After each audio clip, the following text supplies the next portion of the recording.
Endowment lecture on reforming the legal system. This lecture marks the beginning of the Khaitan Endowment lecture series, which functions under the auspices of the endowment fund created by Khaitan & Co. at OP Jindal Global University. For this lecture, we have with us celebrated economist Dr. Bibek Debroy, Chairman Economic Advisory Council to the Prime Minister of India, and Mr. Prasenjit Chakravarti, partner Khaitan & Co. I'd like to request Professor Dr. C. Rajkumar, founding Vice Chancellor, OP Jindal Global University, and founding Dean, Jindal Global Law School, for the welcome address. Please, sir. Thank you very much, Supriya. At the outset, I would like to express my deep appreciation to my colleagues, Professor Ramika Jha and Ashwin, for putting together this event since we originally planned. I'm so delighted to see all of you students who are present for this very special lecture that we are inaugurating today. Let me at the outset extend a warm welcome to whom I would call a very dear friend of OP Jindal Global University, Dr. Bibek Debroy. Dr. Debroy has come to our campus on many occasions, has had a very deep and long and very special relationship. Has been a great source of inspiration for me for many years, even before we embarked on the journey of building this university. But not only remained as a passive supporter, but also an active person who has constantly given suggestions of various aspects of institutional building. So thank you so much, Dr. Debroy, for accepting our invitation to deliver the inaugural Khaitan & Company lecture. I also want to thank Mr. Prasenjit Chakravarti, partner corporate at Khaitan & Co., for taking time out of his non-billable hours to be with us here at Jindal Global Law School and OP Jindal Global University.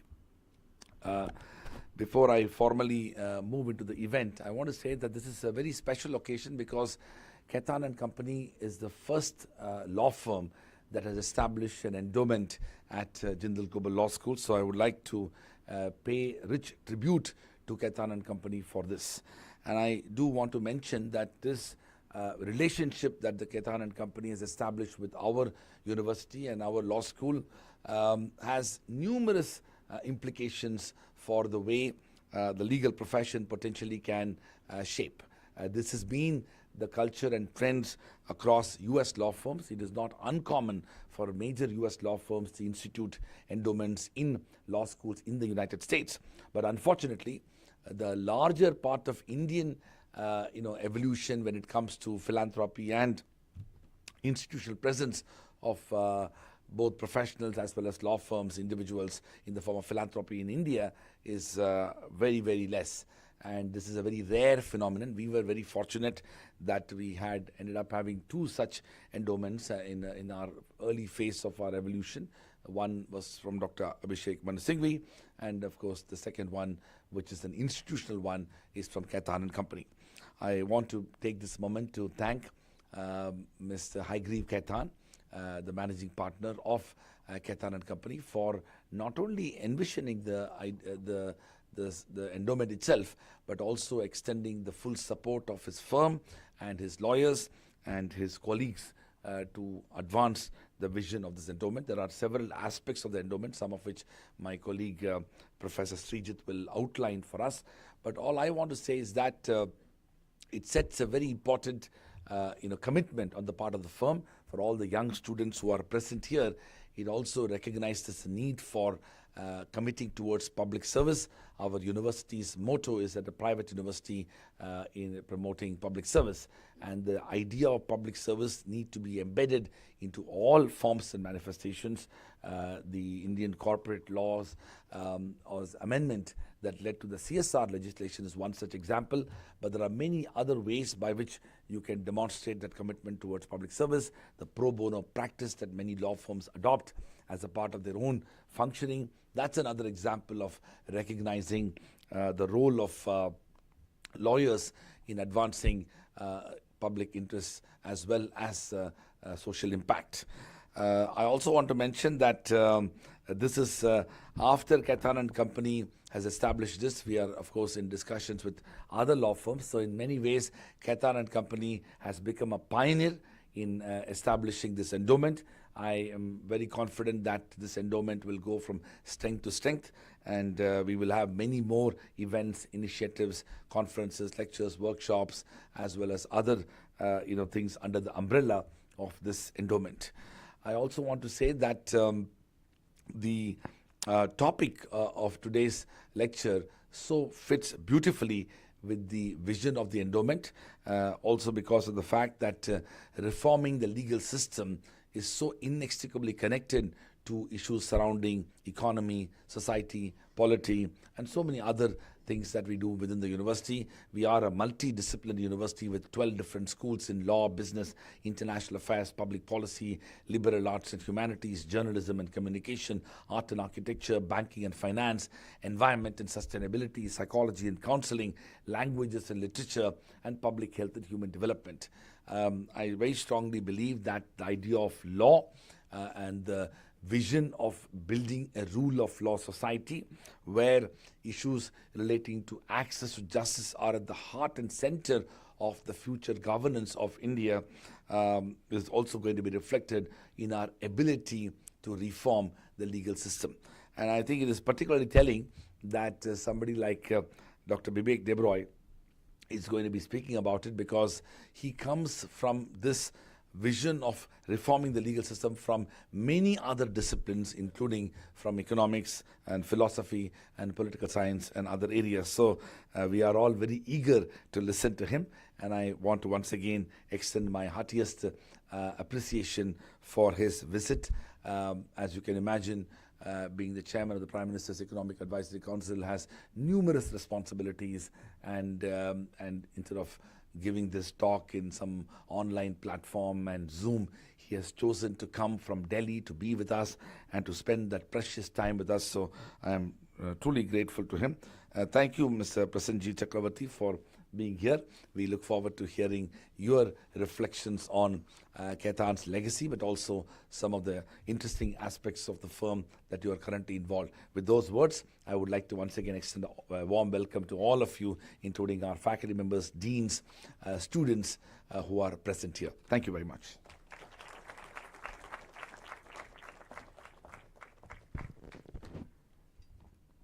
Thank you, Dr. Rajkumar.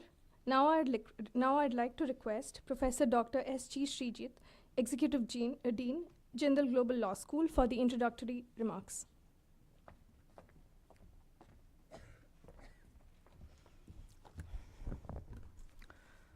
Good morning to everybody, distinguished members on the dais, my dear students, faculty members. Well, when I'm asked to be the introductory speaker, that means that I have free to introduce whatsoever I like.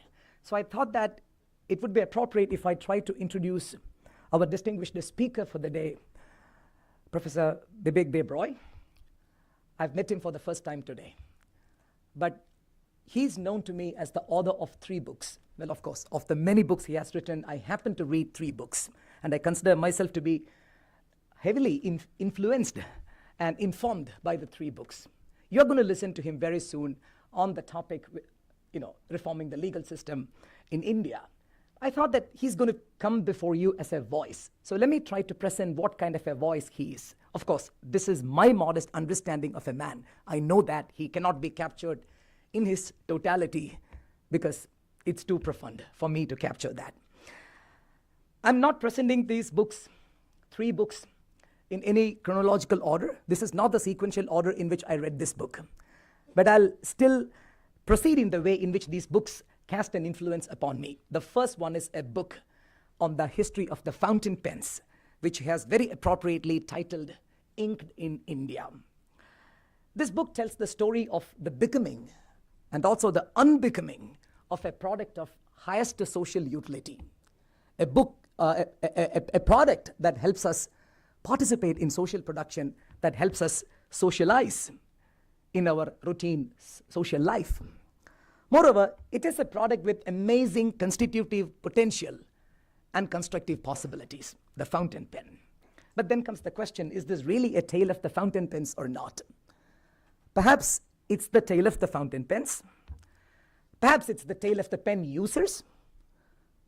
Or perhaps it's the tale of many lives associated with the pens.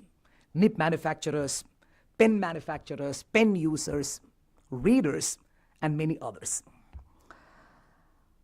There is a grand parade of the people associated with pens, especially fountain pens.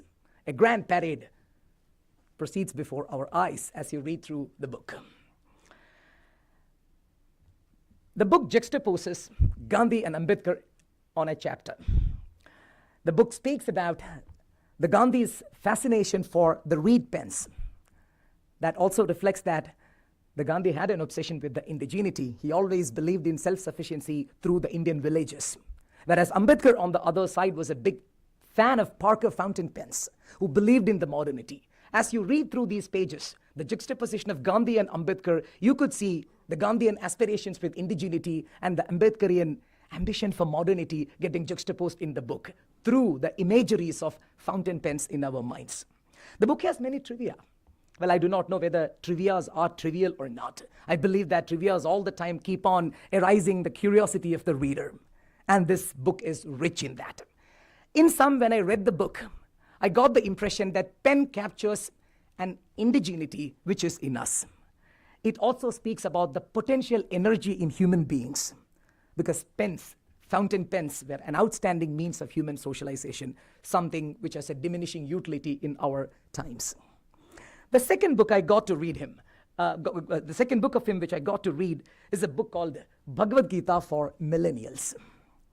Now, we live in a time whereby we have to make so many rational choices because we have abundance before us and you have to make choices.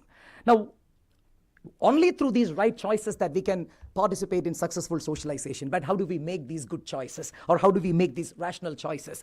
When there are numerous choices before you, all of us are in the Arjuna dilemma. We do not know how to move forward. At that point, we need something to, our reason to be informed. We need to make rational choices. And as per this book, we will be informed by the Krishna consciousness. We will be informed by the Gospels of the Krishna.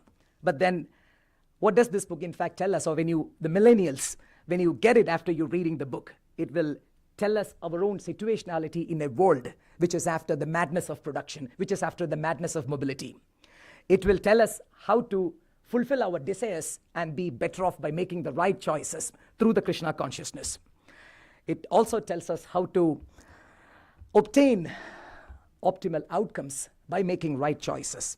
In sum, this is actually the Gita for the millennials. This is actually the Gita for the Homo socio-economicus. There is an economist's undertone all through the book. There is an economic leitmotif all through this book, even though the book is on Bhagavad Gita for the millennials. And the third book, which is entitled When Devi Comes Home, Navaratri, When Devi Comes Home. Well, here, Devi in this book is actually the dynamic, kinetic energy. The energy, the Shakti, which actually keeps the universe pulsating. 9 nights of worship. 9 nights of worship all over India. But in each region, there is a variation in the worship. Now, this reminds me of a style generally adopted by Milan Kundera, which he mainly manifested through his book, the Book of Laughter and Forgetting. There are variations throughout. But you make a dive into variation, and each variation takes you deep down to the core. So as you read through the chapters of this book in a very Kundera-esque fashion, you find that each variation goes deep down to the existential core in which the Shakti energy resides. Be that in Kerala, or in Kashmir, or in Assam, or in Bengal, you find each variation taking you deep down to the core of that existential reality you call as the goddess. The book also tells the story of pluralities in India.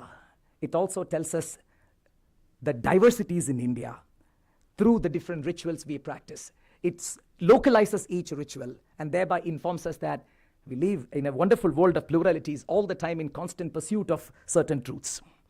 This book is also a stark reminder about the role of the women in the society, because Goddess is the woman. Goddess represents the feminine energy in the universe. Devi is the one which keeps the universe moving. It is the Devi energy, the goddess energy, the Shakti energy, which actually makes outstanding transformations at the quantum level for the wave and the particle to collapse. As Shankaracharya starts the Saundarya Lahari, "O mighty Shiva, you cannot even pulsate without the Shakti energy in the world." The book ends on this social note, ends us with an optimism, ends us with a call that we live in a nation which is diverse, and in this nation, there is an ubiquitous presence of the feminine energy. We need to respect that. So if I look at Mr. Deb Roy, I would not dare to textualize him, but if at all I have to conclude it by saying that what do we make of the man who actually wrote these 3 books? I would say that he also socializes pretty much like all of us. But his way of socializing is that he dwells in this material world by looking deeper and deeper into his own metaphysical existence, all the time exploring one's inner possibilities, the constitutive, constructive energies within the human being. He's all the time trying to translate, to participate in the social production around us. It would be inappropriate for me to say anything else about the endowment or about Jindal Global Law School or our own ambition at this point. I should end on this blissful note, on this sanguine note, because I've introduced a man which I consider as a great honor which was bestowed upon me before you, as a voice which I understand. Thank you very much.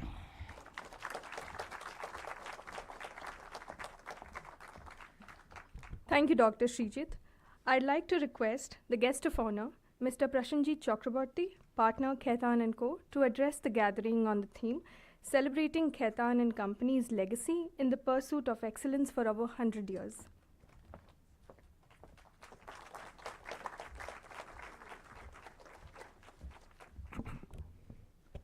Hi, am I audible? Good.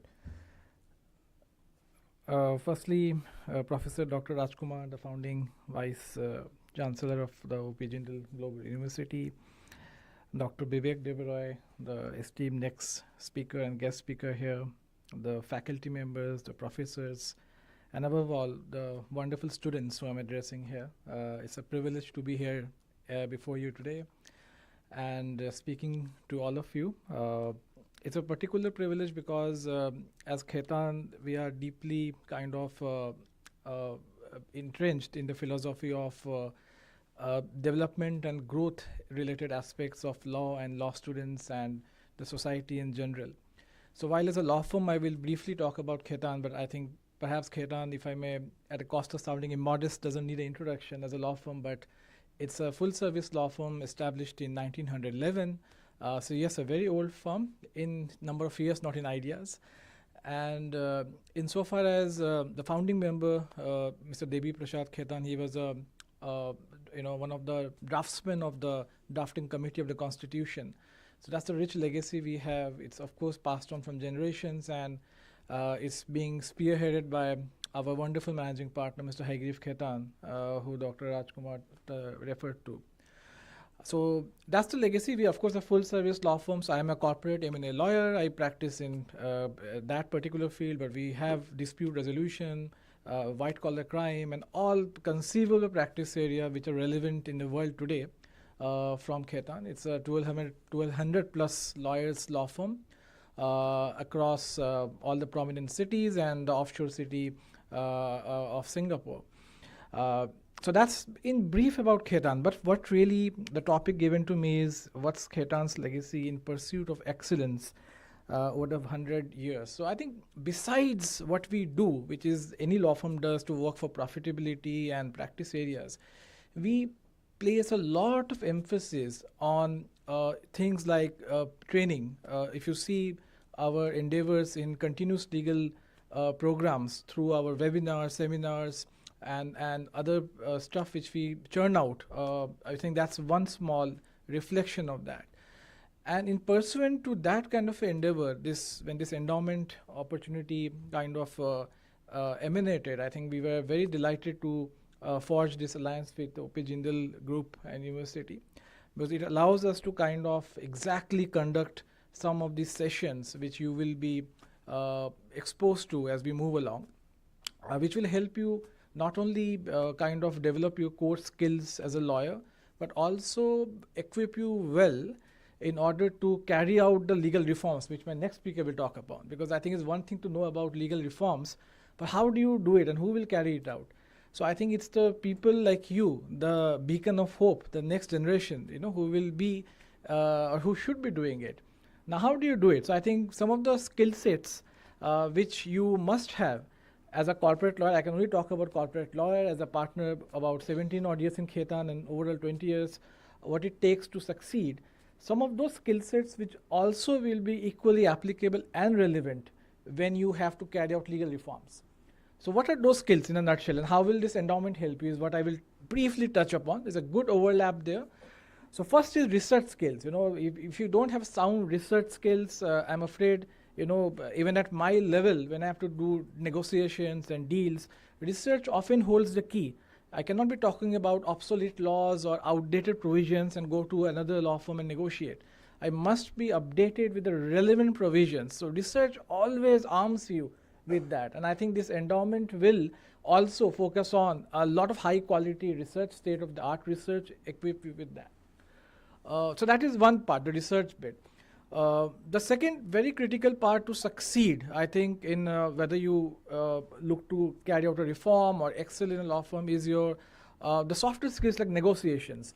Now, negotiation is not often taught in textbooks. This is something which day-to-day life you must imbibe, acquire. We will carry out some negotiation courses for you, pass on our real life deal experiences, what you should say, and more importantly, what you should not say to people across the table. That's very important. So I think it's very important that you must have the capacity to listen, understand, and not just speak when it comes to negotiation. That's very important, which will be again taught to you, shared with you as part of the endowment program which we will run with this university. The third aspect, which is again very important in order to, I would say, succeed both as a lawyer and again as somebody who is equipped to kind of make changes in the legal system, is thought leadership and also the ability to kind of assess what the society needs. I will give you a few examples. Our law firm has been deeply associated with the insolvency code. When in 2016 it was being sought to be launched, we were entrenched deeply with that. And of course, till then the lenders were at all, in dire straits because they were not getting their proper recoveries of their dues. The insolvency code, we were deeply entrenched. The data privacy bill, you would have seen many of on LinkedIn. Many of our partners are very active, working closely with the government bodies also to give ideas and thoughts from practical experience how to best go about this law, which has been now passed in Rajya Sabha. I think it should see light of the day very soon. Company law, CSR, what Professor Raj touched upon, but CSR is a law which is part of ESG. I've spoken about ESG at length in many forums.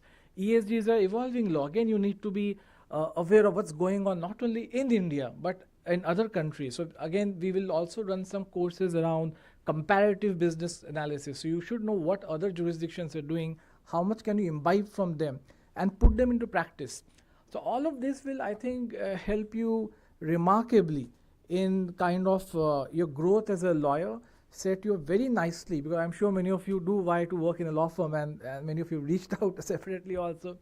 And a question often asked is, how do you succeed? So I think these are the some of the traits you must possess, besides the, of course, theoretical knowledge which you must have, that's a given. But some of the softer skills, the negotiation skills, the art of listening, the interacting, or have an open mind, that's so important. And I sincerely hope this endowment will actually present all these opportunities through me, and many other of my partners will come and kind of conduct workshops, sessions, etc., which will hopefully enlighten you and set you up very nicely to excel in law college, a life outside that, and also if you do pursue policy and public speaking and all, I think to carry out legal reforms, which is also an incredible field.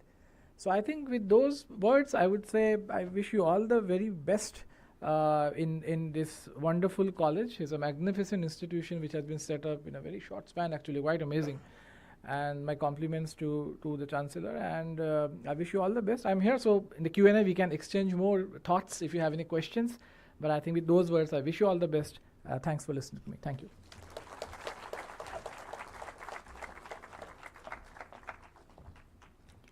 Thank you, Mr. Chakraborty. I'd like to request the Chief Guest, Dr. Bibek Debroy, Chairman, Economic Advisory Council to the Prime Minister of India, to address the gathering on the theme Reforming the Legal System.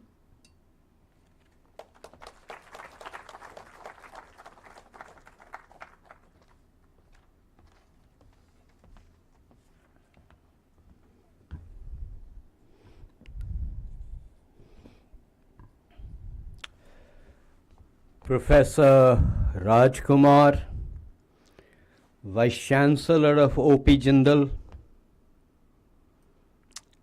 Mr. Prasenjit Chakravarti,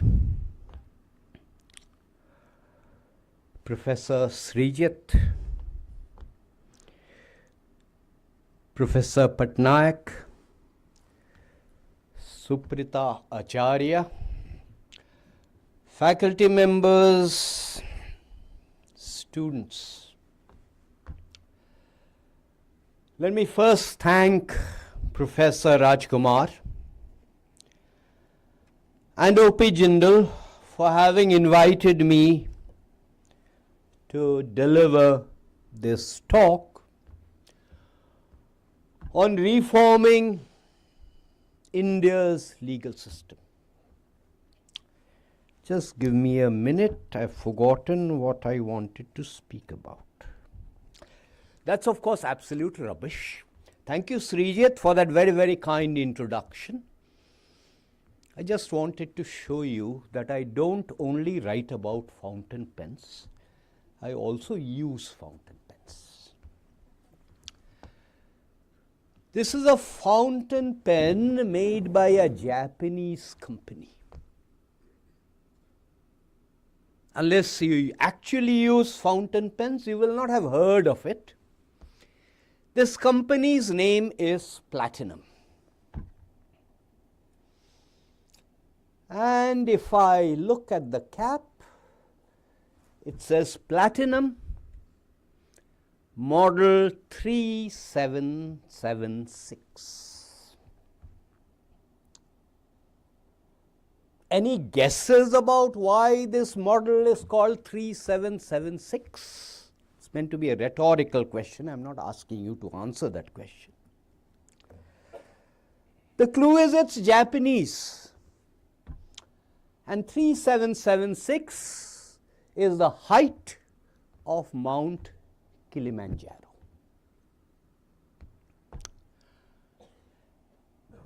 In the introduction, Srijit mentioned the Bhagavad Gita.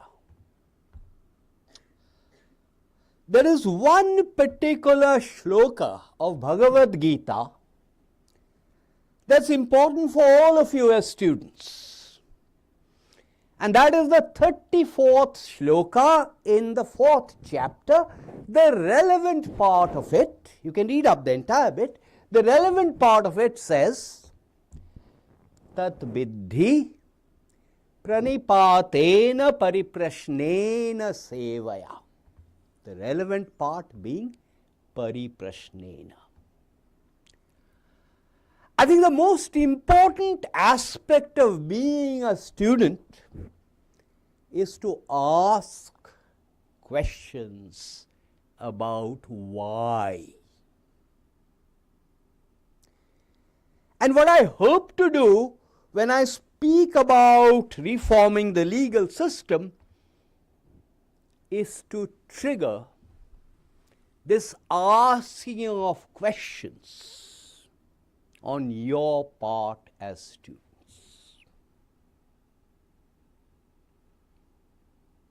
Being a student does not mean that you accept what Professor Srijit says, you accept what Rajkumar says, you accept what Bibek Debroy says, or you even accept what Prasenjit says, but question everything. The legal system. What is the legal system? I presume most of you are students of law, perhaps not all, but most of you are probably students of law. So if I ask you what is the legal system, he will give me definitions about rule of law. He will speak about dicey and give me definitions about rule of law, and he will say that an efficient legal system means that there is rule of law. There is equality before the law. The law that is passed by legislature is more important than any divine right. And so far as judicial procedures are concerned, they are impartial and transparent. That is what we would say is efficient rule of law. And reforming the legal system is meant to ensure that we get there. That's not a new question. It's a question that every society has been concerned with down the years.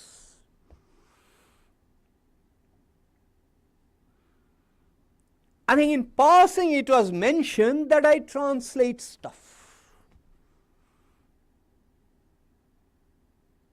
All of you have heard of the Ramayana, in particular the Valmiki Ramayana. In case you do not know, there are other Sanskrit versions of the Ramayana also, but the first one, the earliest one, was the Valmiki Ramayana. All of us have some vague understanding or knowledge about the Ramayana story. Rama has been vanished to the forest, he's been exiled. Bharata goes to bring him back, persuade him to return to Ayodhya. And Rama begins to ask him a series of questions. If you look at those series of questions, that series of questions, they're exactly the questions that you would ask for rule of law to exist. Those are exactly the questions you would ask if you wanted to find out if governance was being properly ensured. In the Mahabharata, again everyone knows the essence of the Mahabharata story. After the royal sacrifice, the Rajasuya sacrifice yajna has been held, Rishi Narada comes to visit the Pandavas and asks Yudhishthira a set of questions. Those questions that he asked Yudhishthira are also identical questions about governance, about rule of law. In the Mahabharata, you probably know that there is a very, very large section called Shanti Parva, the book of peace, where Bhishma is lying down on his bed of arrows and is instructing Yudhishthira and his brothers. You'll find aspects about the law there too. For instance, in the Shanti Parva section of the Mahabharata, in talking about crimes and criminal law, Bhishma tells Yudhishthira that if it is a rich person who is guilty of a crime, you should never imprison that person. If a rich person is guilty of a crime, that person should never be imprisoned, because that imprisonment is at the cost of the public exchequer. Instead, a monetary penalty should be imposed. It's only a poor person who cannot afford to pay who should be imprisoned. You may or may not agree with that argument, it's a value judgment, but you will have to admit that it has an impeccable logic of its own. Also interestingly, insofar as civil cases are concerned, Bhishma lists out the 19 most important kinds of civil cases that should be tried out in order of priority. And what was right at the top in that day and age? Breach of contract.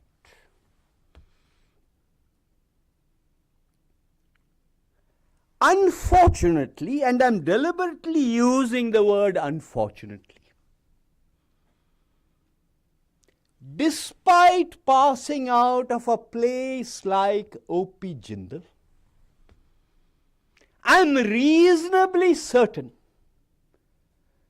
that you will have no knowledge about this tradition we had on rule of law and jurisprudence, which to my mind is very tragic. Instead, when I ask you about rule of law, you will quote for me the World Bank's World Governance Indicators. As some of you are aware, the World Bank has a set of indicators where it tries to measure governance cross-country. Governance, of course, is a buzzword. It is difficult to pin down, it is difficult to measure, it is difficult to quantify, particularly if you are going to make cross-country judgments. Nonetheless, the World Bank has this set of governance indicators, in one of which we have rule of law. That definition of rule of law goes much beyond dicey. It talks about political stability, it talks about control of corruption, and similarly, we also have something called the World Justice Project. I said cross-country comparisons are very difficult. But if you look at these cross-country comparisons for what they are worth, what do we find? We find that India does not perform that well.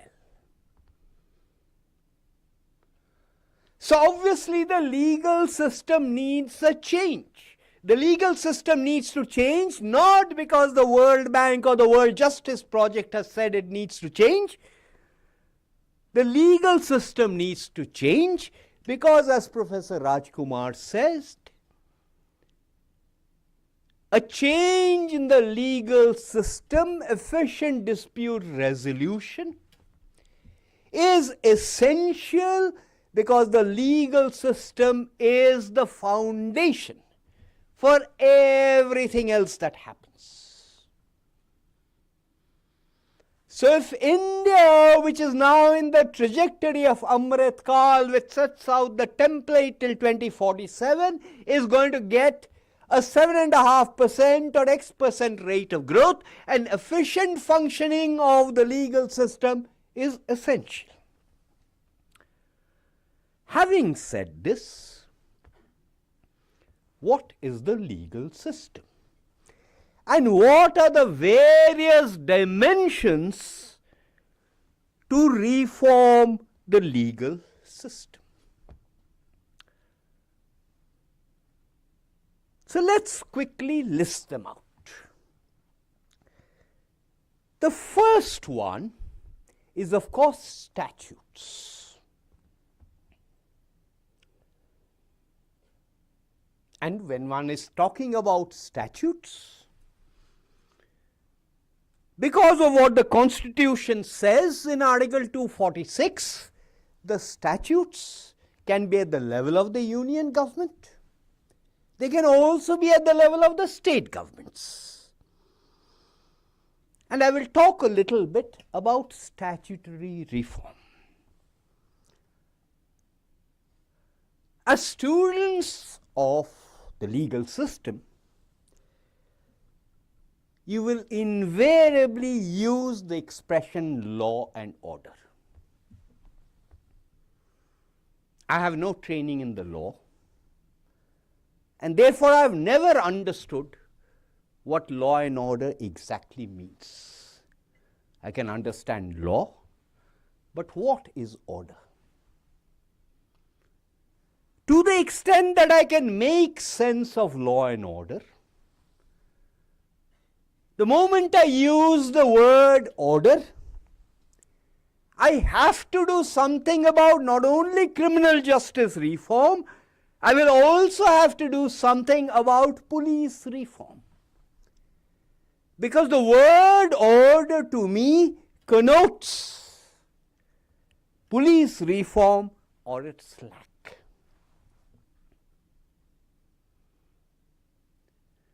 And the moot question, therefore, is that what exactly has happened or not happened on police reform despite the Prakash Singh judgment in 1996. The third aspect of the legal system is, of course, what is called administrative law, which is not statutory law, but all the various orders, regulations, circulars, and so on and so forth that are sanctified and blessed by the statutory law, but are different in nature from statutory law. This becomes especially important because there is a quote that floats around, a quote that is from Tacitus, from Annals, which says something like this, or that's the way you will find it floating around on the net: the more corrupt a state, the more numerous the laws. Laws not just in the statutory sense, but also the administrative sense. If you actually read Tacitus, or a proper translation of Tacitus, you will find that he implied no correlation he implied no causation between the two. The more corrupt a state, the more numerous the laws. Well, correlation, but not necessarily causation. The trouble with these plethora of laws, statutory as well as administrative, is that India, as has often been said, is over-legislated and under-governed. Now, what do I mean by that? Thousands of years ago, the counterpart of the government today was the king.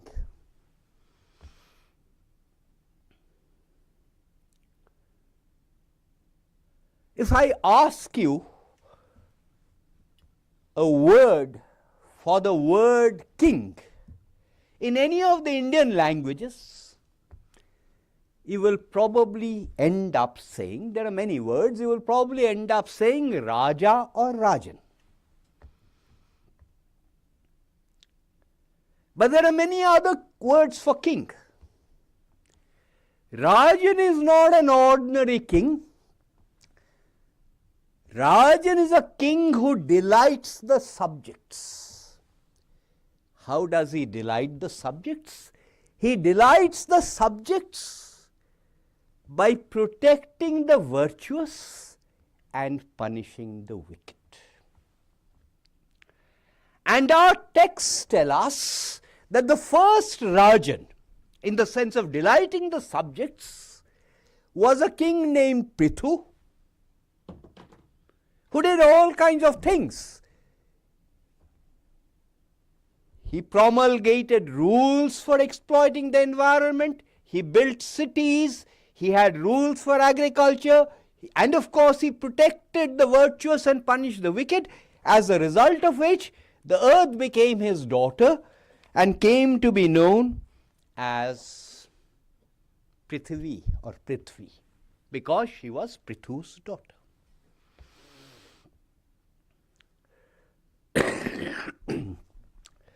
Those of you who have some exposure to statistics will know that all statisticians talk about type 1 errors and type 2 errors. A type 1 error, and don't get worried if you don't know statistics, a type 1 error essentially occurs when you reject what is called the null hypothesis when it happens to be true. And a type 2 error essentially accepts a null hypothesis that is false. In the legal context, what do these type 1 errors and type 2 errors mean?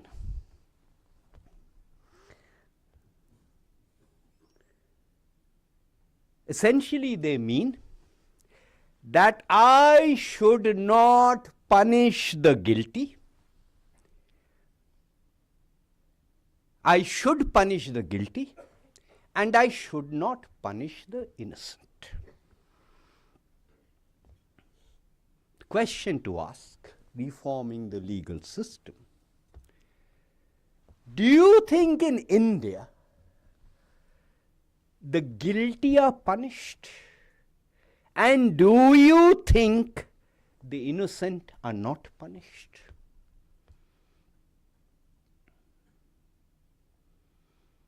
A former Chief Justice of India was Justice Venkatachalaya. And I am reminded of him because a collection of essays is just being brought out in his honor, and he, by the way, is about 93 now. And I've just written the introduction yesterday to this book. Many, many years ago, Justice Venkatachalaya once had told me, somewhat in jest, that in India, everyone who should be in jail is outside jail, and everyone who is in jail should not be in jail. So obviously, if the rule of if the principle of the legal system is that the guilty should be punished and the innocent should not be punished, we are not delivering.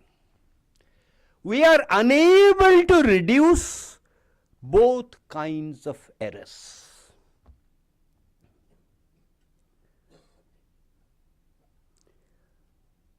I do not know if in the newspapers you noticed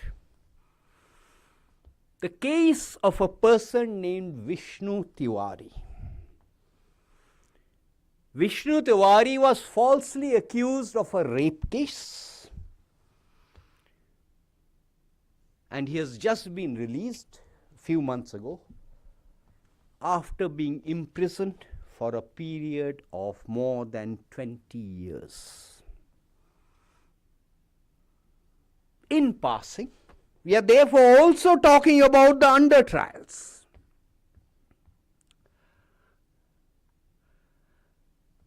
If you are not a student of the law, the popular perception of the law and the legal system will come about through films, sometimes Bollywood films, and now, of course, OTT. And I'm sure several of you will remember Saurabh Shukla as a judge in Jolly LLP. And what does Saurabh Shukla say in Jolly LLP? He says any judge knows what is true and what is false. Any judge knows who is guilty and who is not guilty. The trouble is, the judge has to go by evidence.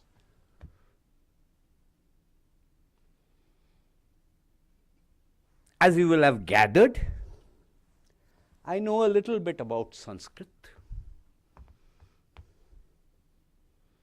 There is no word for lawyer in Sanskrit unless I artificially construct one. Oh, you'll say vakil, but vakil is not a Sanskrit word. There is no word for adjournment in Sanskrit.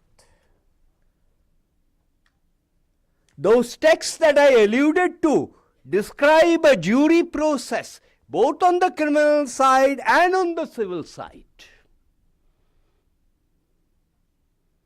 But there were no lawyers. There were no adjournments.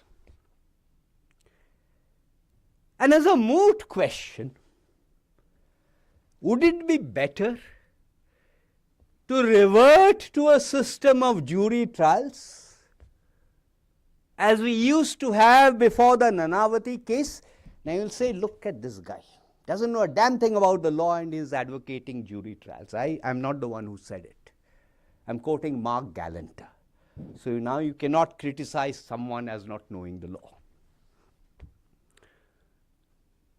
If you look up those texts, you will find that the most serious crime thousands of years ago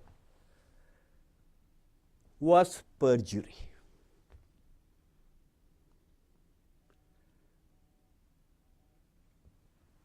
Trawl the Indian legal system and tell me since 1947 or since 1950, how many instances will you be able to find of someone being punished for perjury? In all these years, we will probably find about 1.5 cases of perjury, someone being punished for perjury. Protecting the virtuous, punishing the wicked.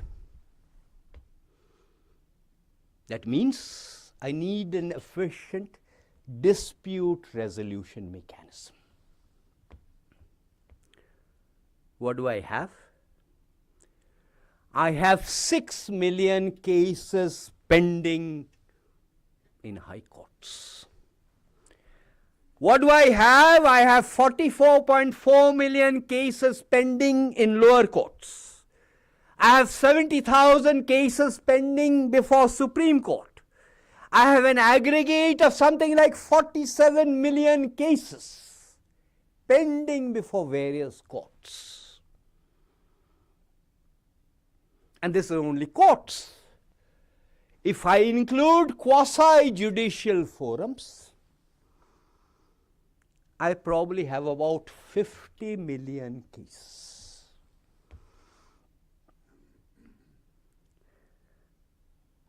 So I have 50 million cases. How many households are there in India? 300 million households.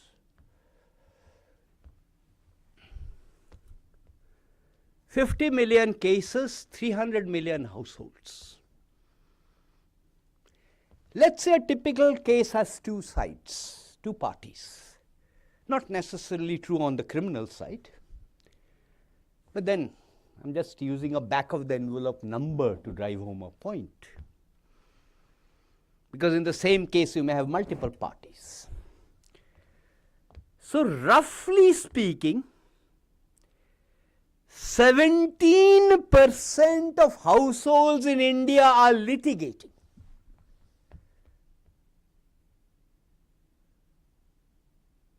Despite all the dissatisfaction with the legal system, roughly speaking, about 17% of households in India are litigating. Which means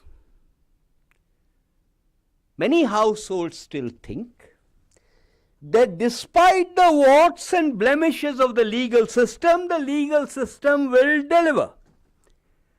Out of the 50 million cases that constitute the backlog, roughly speaking, 2/3 are criminal cases, 1/3 civil cases. With the ratio slightly different depending on whether I am talking about a lower court or whether I am talking about a high court.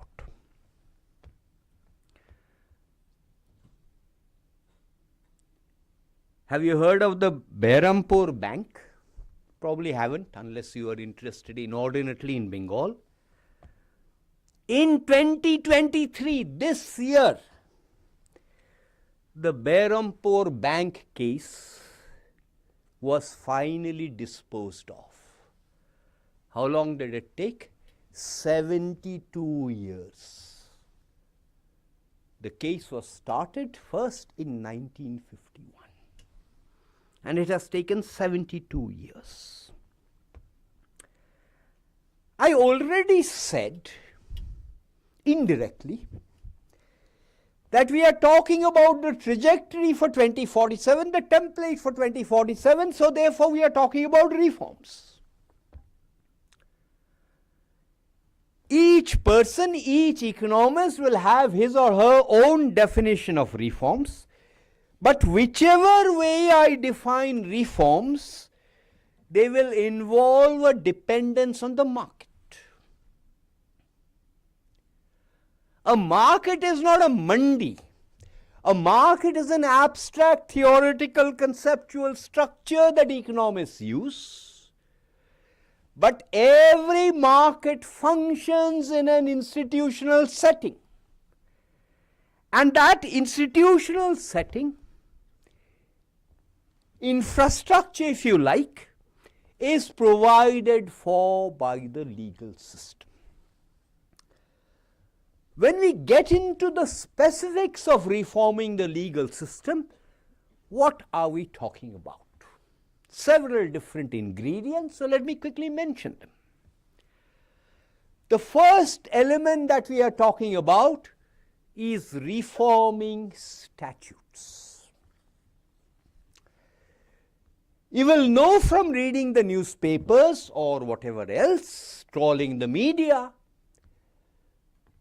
that the union government has repealed recently about 1600 old statutes.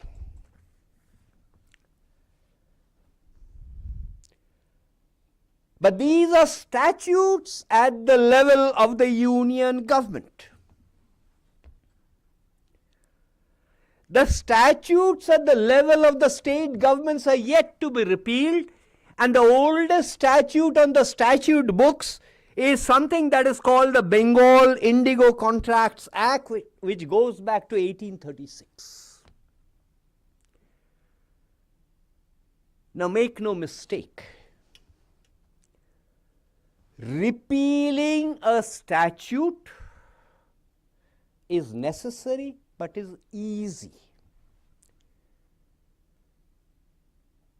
But the bulk of statutory reform is not repealing.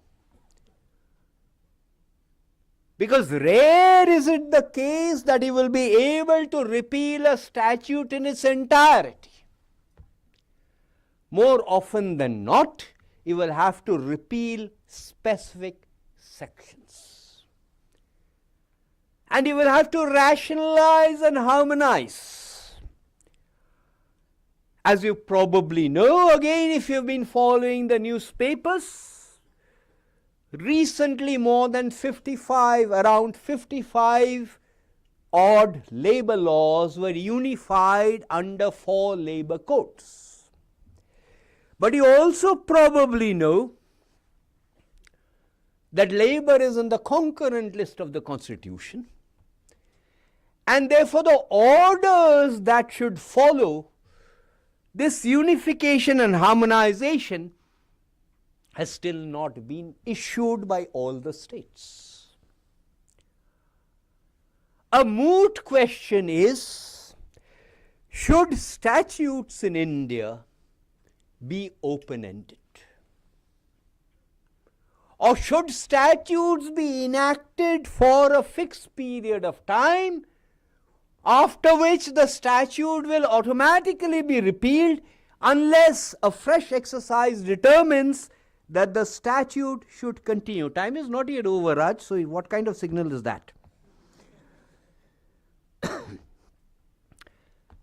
To some extent, there is an ideological issue also involved. Because when one is talking about repealing statutes or reforming statutes, one is also talking about or taking a view on the role of the state and the degree of state intervention. To give an example of this so that you can relate,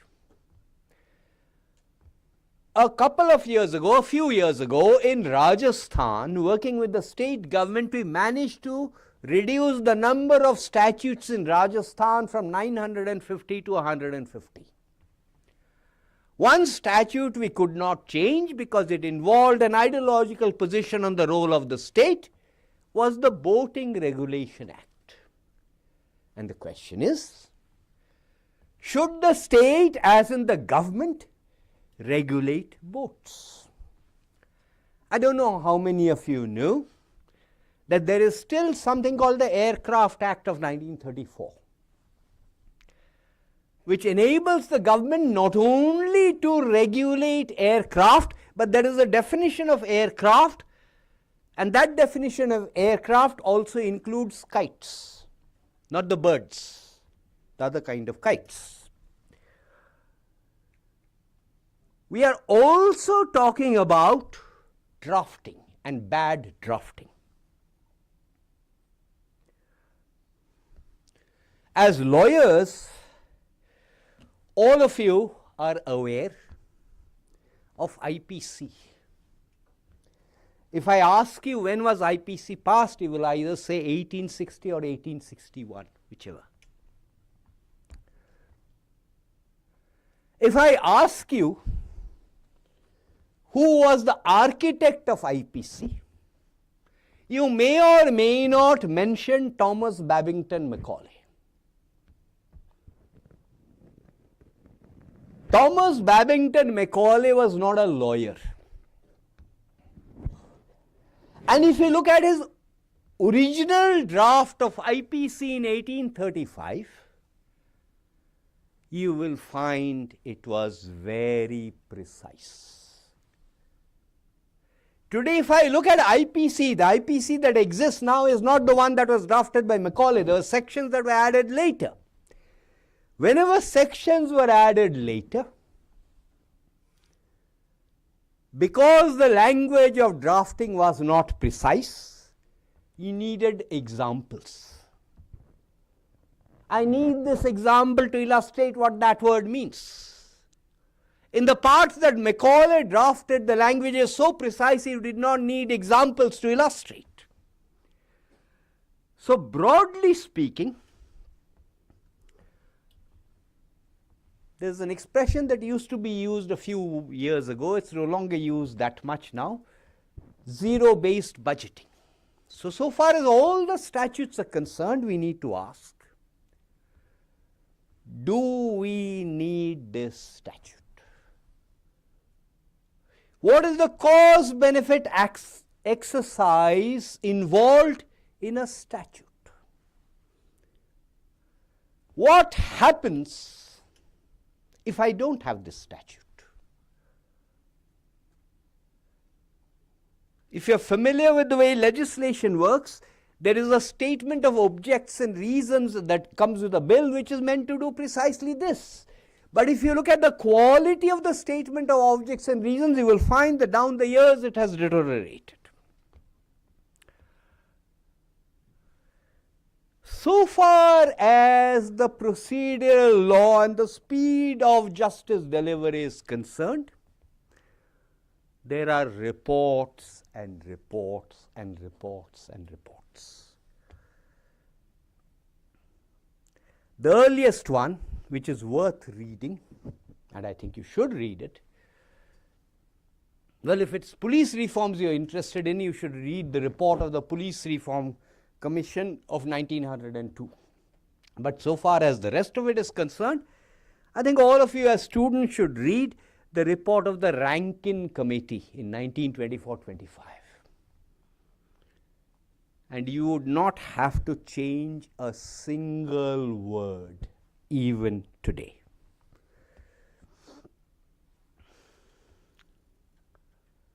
As lawyers, or budding lawyers, or perhaps budding judges, your immediate reaction will be what in the Bible Moses' father-in-law Jethro told him in Exodus. You can't handle with the disputes, have more judges.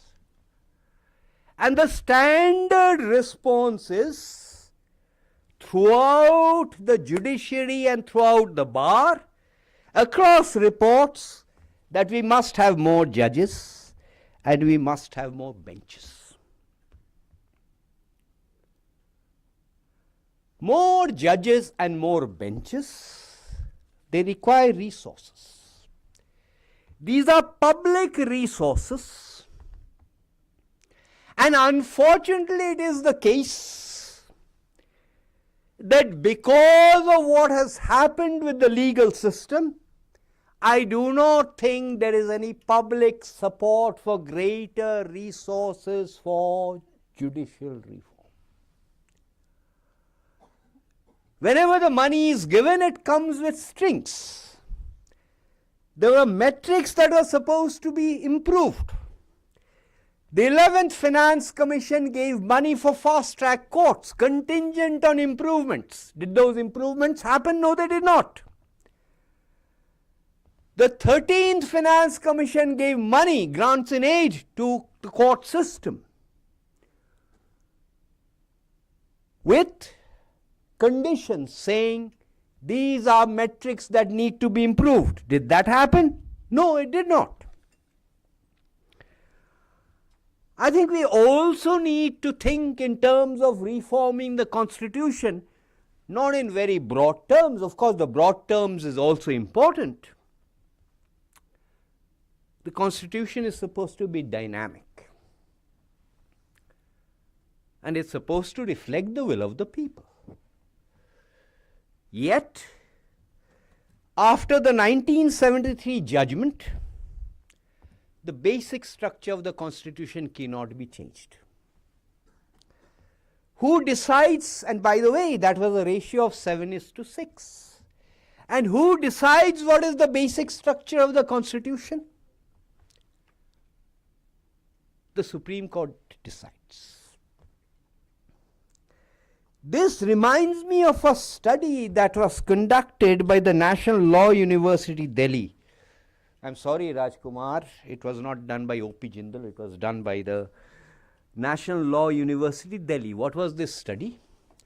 This study was a study that had 3 hypothetical cases, and it was administered to 60 former Supreme Court judges who, as Supreme Court judges, had actually administered the death penalty.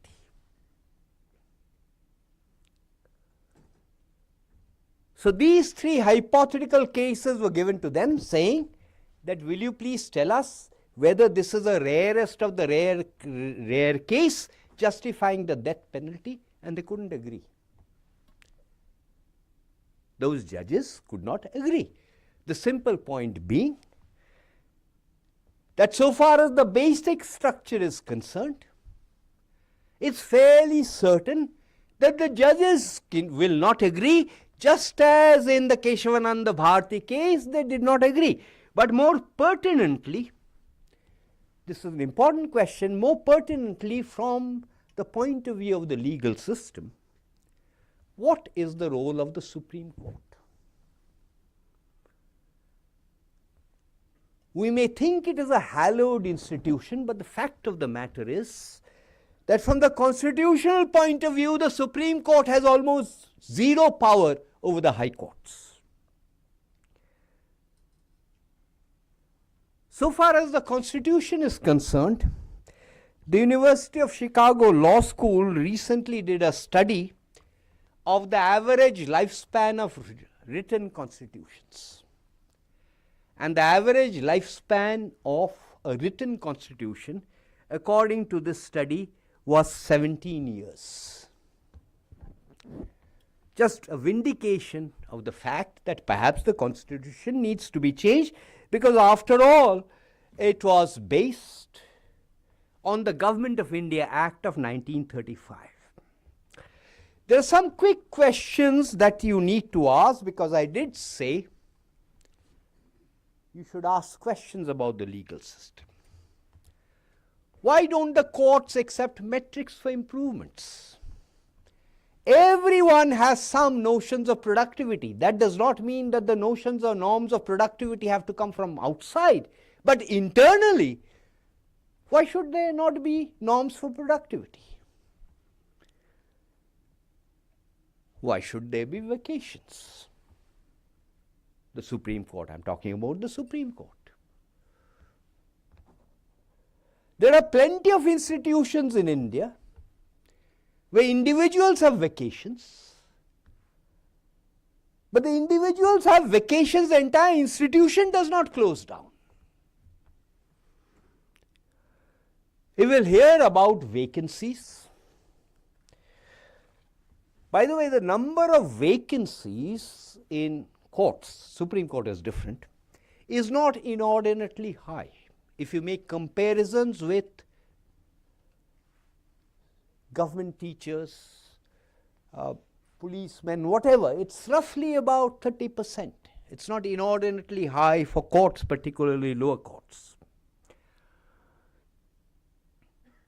Whenever I have to get up on time, human habit, I have an alarm. I have an alarm, let's say, at 6 o'clock, but I will have a second alarm at 6:15. I almost never need the second alarm, but I will still have that second alarm.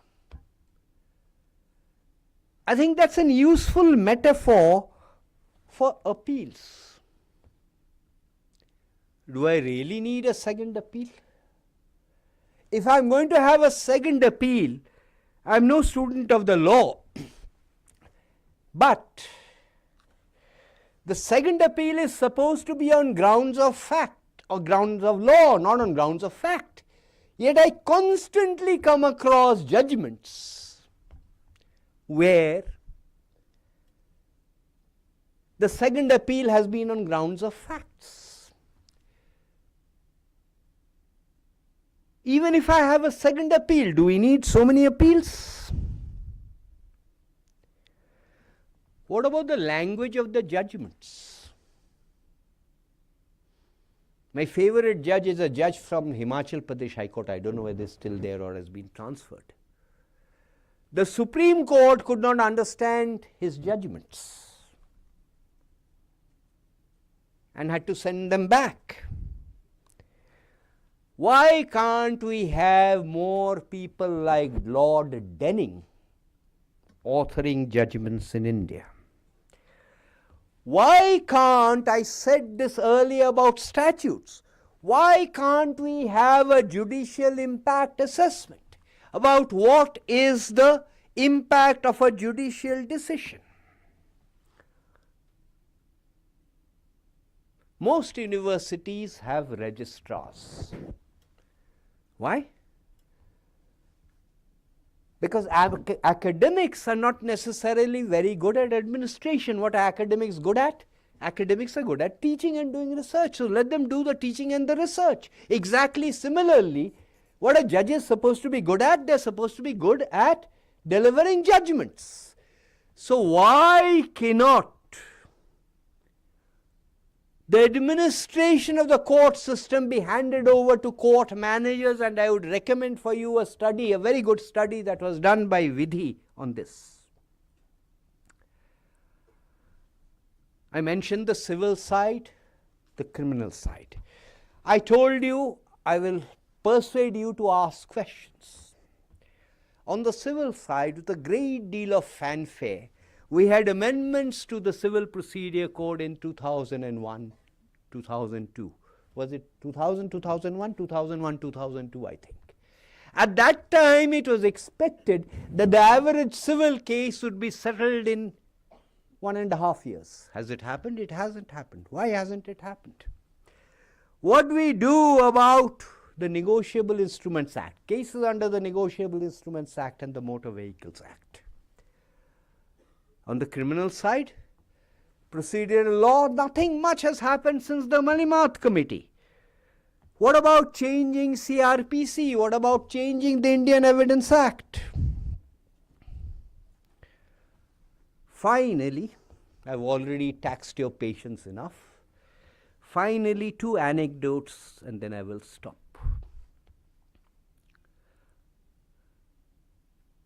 Before the anecdotes, whatever our views on films, including Bollywood films, they reflect society. And so far as the legal system is concerned, other than Jolly LLB, the image that sticks in everyone's mind is Damini, Tariq pe Tariq. 2 anecdotes and then I will end. The first anecdote, well, one of the reasons I am here is many years ago I headed a project on legal reforms. At that time I went around asking all my lawyer friends, what is the oldest case in India? That was many years ago, so I did not ask Professor Rajkumar. He's not that old.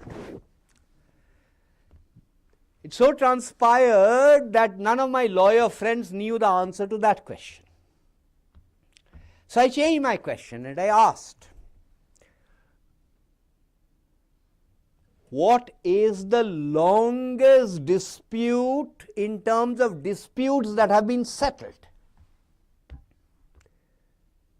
Again, no answer.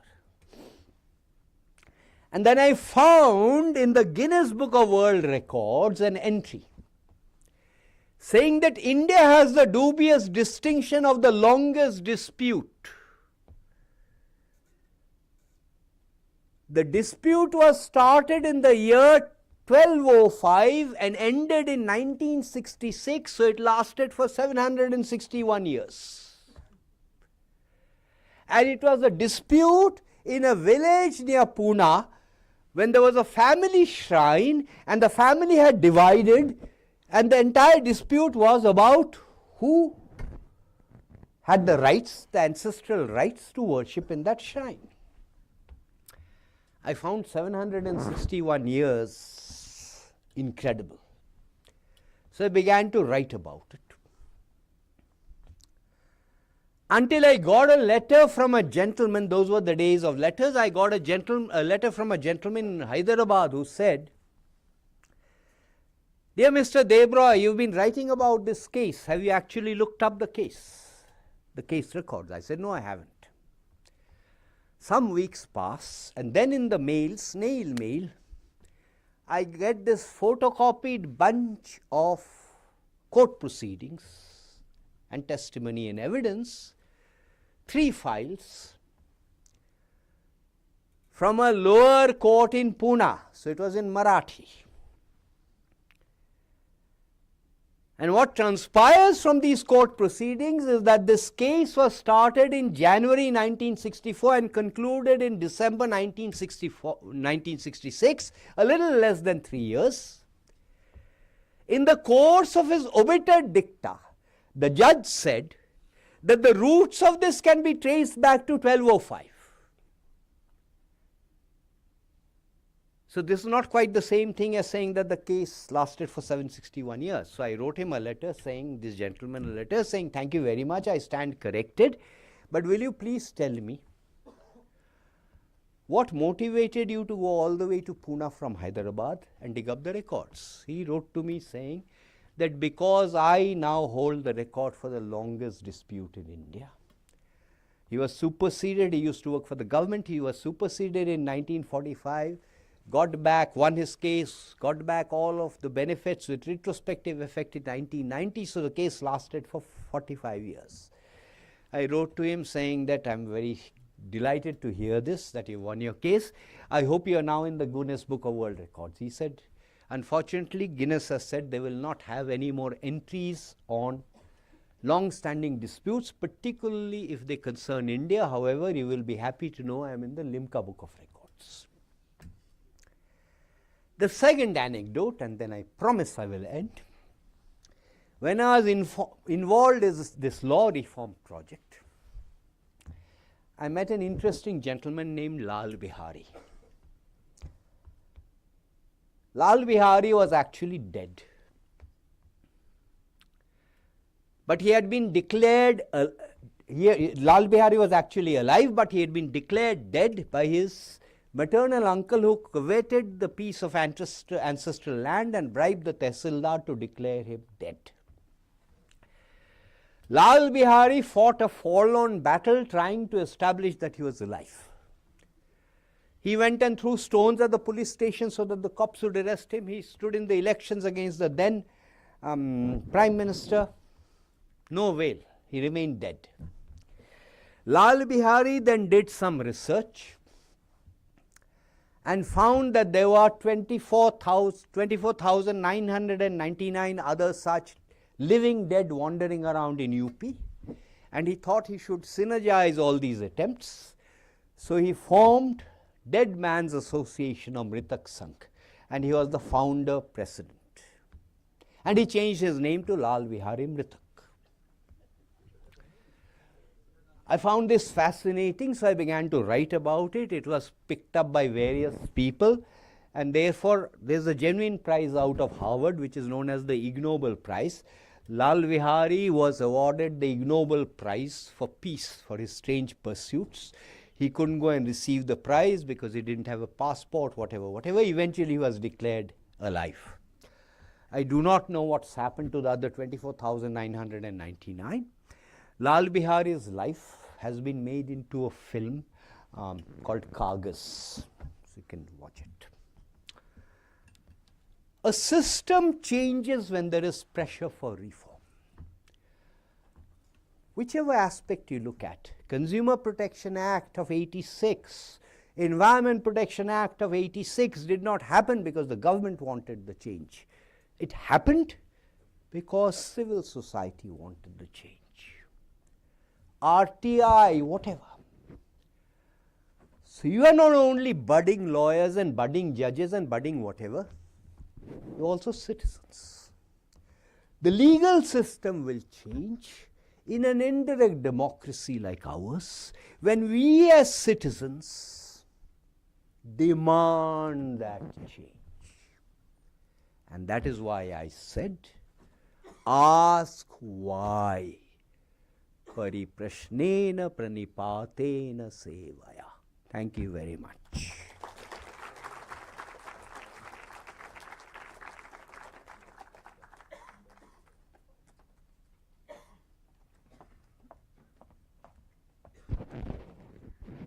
Thank you, Dr. Dev Roy, for your enriching words. I'd like to request Dr. Rajkumar to please present the mementos to our chief guest and the guest of honor.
All right. Well, there's been a short circuit, so they're trying to fix it. But thankfully, the mics are working.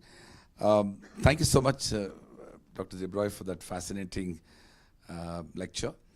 Before I invite questions, I want to respond to a few of things that he mentioned. One is about the delays, but one of the things that we don't talk enough is that over 55% of those cases that are pending, government is the litigant. So reforming the government and government's own attitude and approach towards the appeal process will go a long way in solving the pendency problem.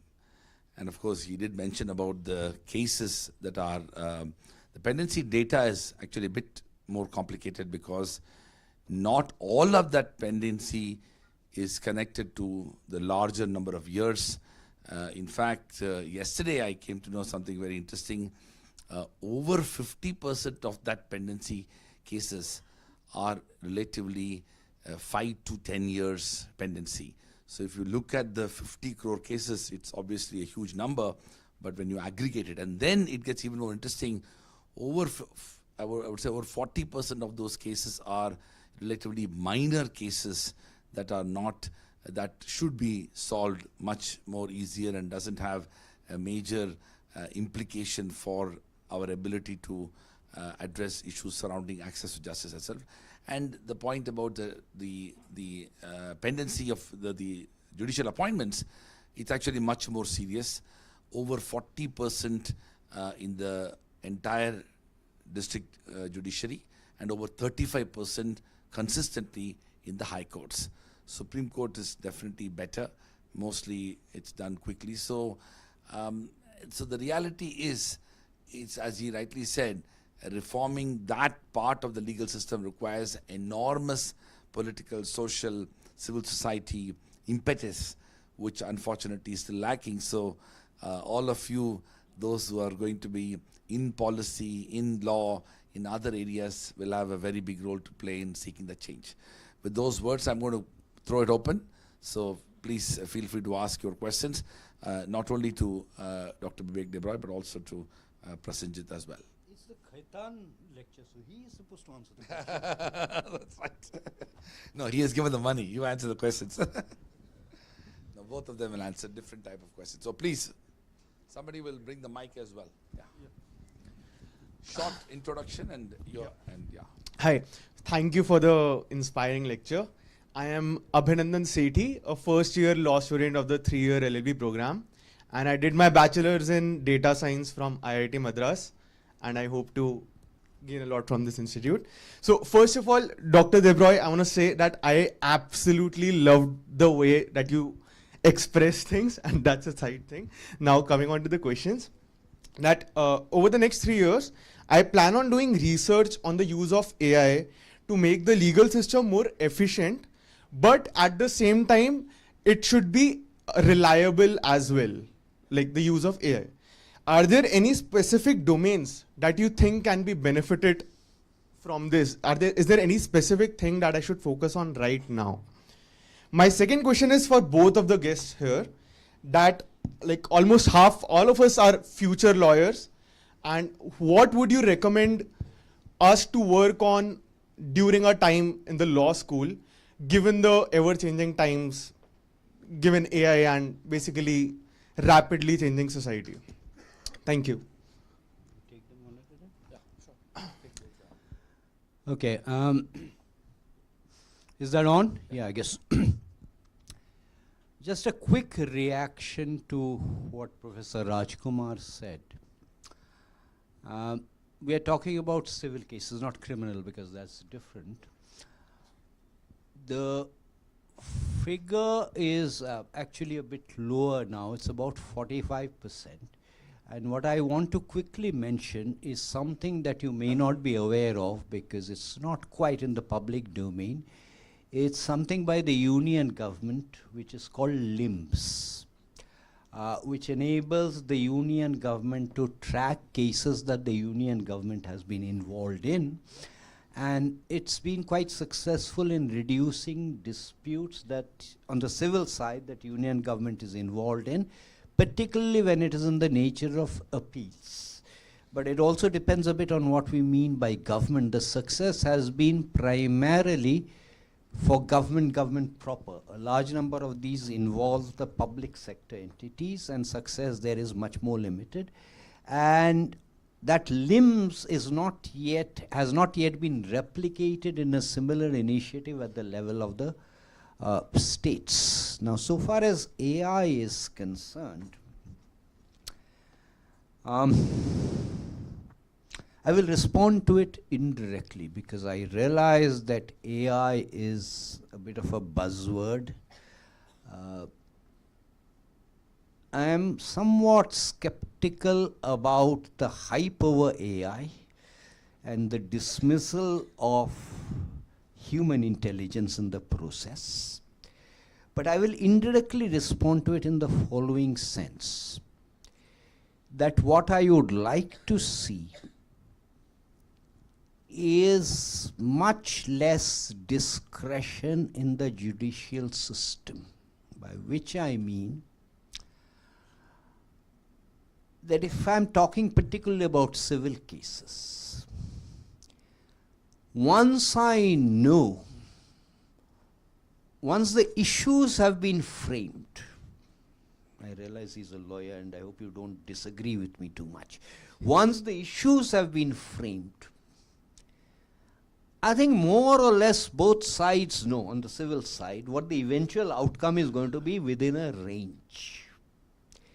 And therefore, although we blame lawyers, the litigant also has, one litigant always has a vested interest in prolonging the status quo. So yes, we blame lawyers, but let us recognize that litigants also want to ensure that the case drags on. I think there is scope for using AI in the screening process. It's like passports. You see, the grant of a passport eventually vests with MEA. But a large part of the preliminary screening is done by TCS. So whether it is on the evidence, whether it is on the management of the cases, whether it is on the framing of issues, even the written evidence, I think a large part of it can be devolved to AI, provided the judiciary is willing to let go. I also happen to think in terms of the range of penalties that are given, we need to give much less of discretion to judges. I think we can narrow it down. So use of AI is contingent on reducing discretion, and I think it can be done. And by the way, I believe it is China which has been using it, experimenting with it for the prosecutor's office. Yeah, I think on the second question as to The second one I ducked because what you do should be answered by him. He's going to take care of placement, not I. So I think especially with the advent of AI, there's obviously a big concern that will job even exist kind of jobs we are doing today. So I would say that from a corporate lawyer standpoint, where drafting is, in fact, I would say drafting holds the key across whether you do litigation, whatever law, because drafting entails attention to detail. And I have seen some horrific mistakes being made by lawyers while drafting contracts, missing out zeros, incongruity in describing number and figures in words, which means the clients suffer enormously.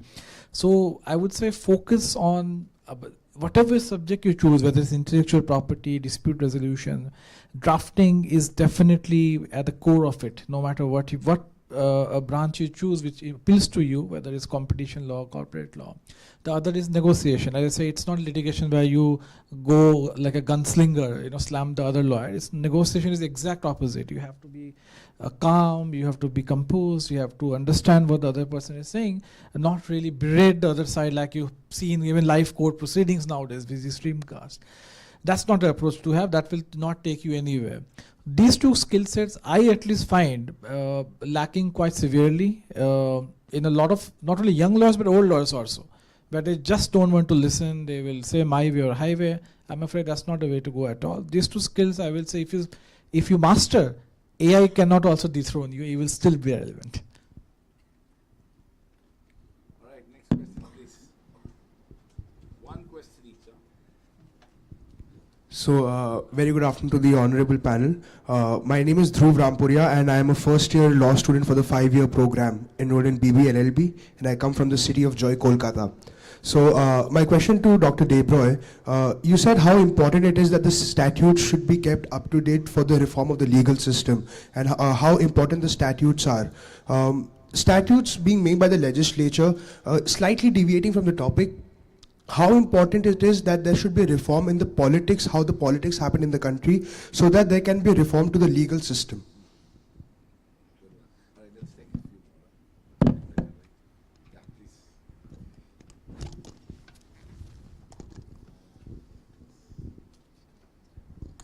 A very good afternoon to the esteemed panel. I'm Keshav Gupta. I'm in third year of my law school. So my question is to Mr. Chakravarti.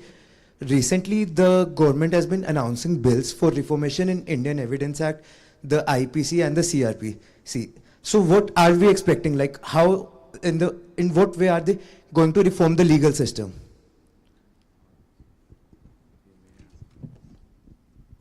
One more. You see, the first one will keep us here for years, will keep us here for hours. So let me respond to it in the following way. I briefly touched upon the need for a relook at the Constitution. And the commission set up to review the Constitution did not really go into the Constitution. Now, many problems with the political system, with the executive, many other aspects of our functioning are linked to the working of the Constitution. So I think we need a relook at the Constitution that we deserve. On the Indian Evidence Act, the CRPC, I am not aware of anything having actually moved as opposed to the intention having been announced. There have been several committees which have looked at each of these. But do we have time, Rajkumar, for a quick anecdote? Sure. I don't know how many of you as students, you're young, you may not remember. I don't know how many of you remember Surjit Singh Barnala. Surjit Singh Barnala was several things, but he was the chief minister of Punjab at the height of militancy.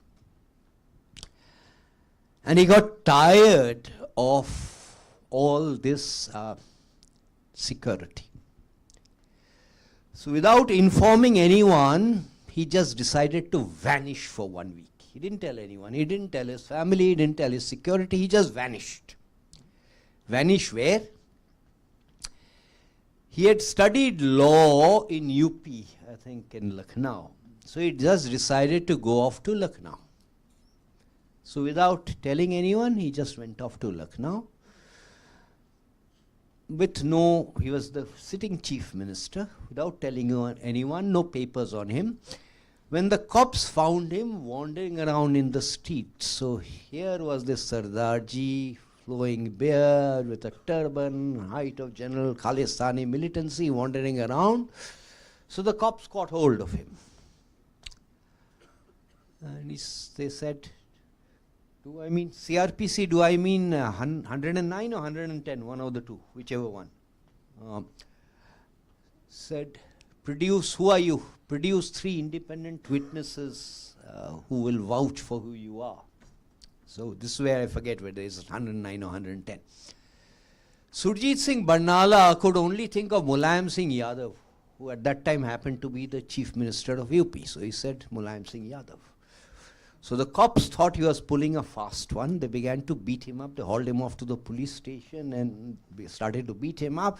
He was, of course, of a trained lawyer, so he switched from Hindi to English and began to say habeas corpus and this, that, and the other. Eventually, it was sorted out. If you think I'm pulling a fast one on you, he wrote a book about it called Escape, The Great Escape, something like that, Escape to something, something, in 2006. So substantively, the trouble with whether it is IPC, CRPC, Evidence Act is the way I think we look at statutory reform. We look at this section and try to tweak that section and try to tweak this. I think the approach towards statutory reform for all statutes should be to start from first principles. Why do I need the statute? What am I trying to do? Otherwise, we're just tinkering with one section and subsequently discover there are inconsistencies with other sections. Yeah, I think more than this CRPC, I completely agree with Mr. Debroy. It's the digital bill which has been now launched. I think you should carefully look at that. That's a really transformative piece of legislation which has been brewing in the pipeline for quite a long time, and now it's going to see light of day, I think, in coming days. So that's one good classic example of how do you completely overhaul, and bring in a system to tackle the current day challenges of data transmission, data sharing, which is a very relevant kind of a concern in cross-border transactions, or even otherwise tracking employee data and whatnot. So that's I would say, a good indicator that this government does mean business in terms of implementing more, I would say, transformative piece of legislations. All right, let's take a couple of questions as we move towards winding up. Towards the end there, behind those, please go ahead. Let's take both the questions. Good afternoon, panel. My question is to Dr. Debroy. So, in the context of legal reform, and certain points that you mentioned during your speech and also to the answer to one of the students, you spoke about limiting judicial discretion and introducing judicial reforms, right? My question was that what about legislative discretion and legislative reforms that threaten the whole value goal of legal system, especially in context of the Data Protection Act that's recently come? Yeah. So I'm asking this question in the context of the Data Protection Bill Act that's just come out, which has given the legislature extreme discretionary powers to not be answerable under the RTI Act.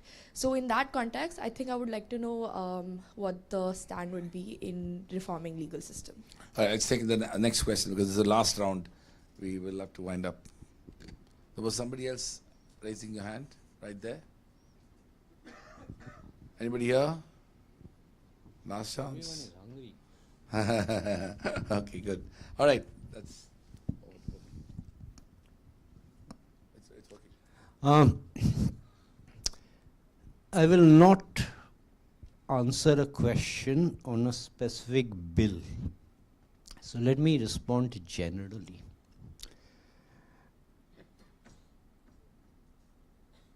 The general point I want to make, and this is a serious point, particularly because Srijit mentioned in the introduction the Bhagavad Gita. The lesson of all Vedanta is that you are insignificant. You make no difference. So do not try to change the world. Unfortunately, the moment I am a legislator, the moment I am a judge, I think I am responsible for changing the world. I am responsible for solving every problem on earth, and I will do it through a piece of legislation, or I will do it through my judgment. So the more serious aspect of both legislative reform as well as judicial reform is to curb the instinct, the natural human instinct, that I am God. The more I recognize it, the less I will legislate, the more my legislation will be legislation where it is needed, the less I will pontificate in my judgment, the less I will quote Shakespeare and whoever, and the more focused my attention will be. No, nothing to add. Thanks. All right. Before we invite our registrar to propose a word of thanks, I just want to mention, since we are talking about law reform and students are here, I invite you to read Dr. Ambedkar's last speech at the Constituent Assembly. That was one of the most important speeches, but he says something that we tend to ignore a lot in our country, and I'm going to quote that. And this is so profound for somebody like Ambedkar to say it, and that's the last speech. It says, however good a constitution may be, it is sure to turn bad because those who are called to work it happen to be a bad lot. However bad a constitution may be, it may turn out to be good if those who are called to work it happen to be a good lot. The constitution can provide only the organs of state such as legislature, executive, and the judiciary. The factors on which the working of those organs of the state depends are the people and the political parties they will set up as their instruments to carry out their wishes and their politics, unquote. So in some ways, the dependence on reform to be able to change things should precede the ability of the kind of people who can be involved in essentially exercising those powers. So something to keep in mind. So thank you so much, Vivek and Prasenjit, for taking those questions patiently. May I invite Professor Sridhar Patnaik, our registrar, to propose a vote of thanks. Thank you so much, Raj. Good afternoon. I know that I do not want to stand between you and lunch.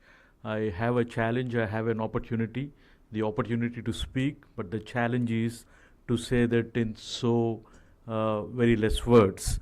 It's a great occasion today for two reasons. Of course, the initiation of the Khaitan Endowment that essentially allows us to do 5 priority areas on which we are going to have focus.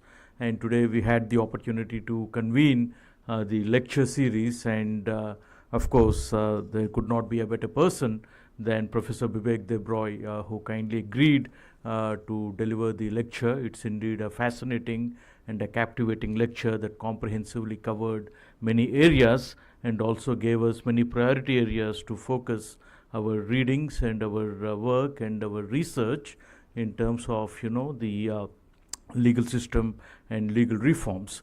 I would also like to seize this opportunity to thank Professor Debroy not only for visiting us and delivering the lecture today, but his continuous support to the university over the years, wherein he also engaged with our own students and with visiting students from law schools around the world at his office as part of our many collaborative activities and partnerships. And of course, we are immensely grateful to Khaitan and Company, and in particular to Mr. Haigreve Khaitan and Mr. Prasenjit, who is representing Khaitan and Company today for the endowment.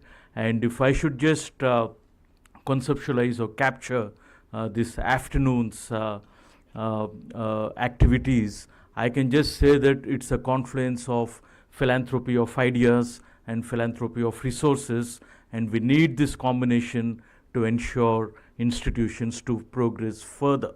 So on this particular note, I thank both Prasenjit and Professor Debroy for their time and for the opportunities, and I'm also indeed grateful to all the colleagues at the law school led by Professor Srijit, Akriti, and Professor Nimika Jha and Professor Ashwin Mishra for guiding us this particular afternoon and even for curating this entire activity. And we are thankful to all the students, not only for your participation, but even for the interesting set of questions which are quite eclectic in nature. The program has ended, and I thank all the speakers and the deans and the faculty members, and of course the Vice Chancellor for participating in this lecture this afternoon. Before we depart, I would request all the students to kindly be seated for a few moments so that the guests can leave the hall. Thank you so much.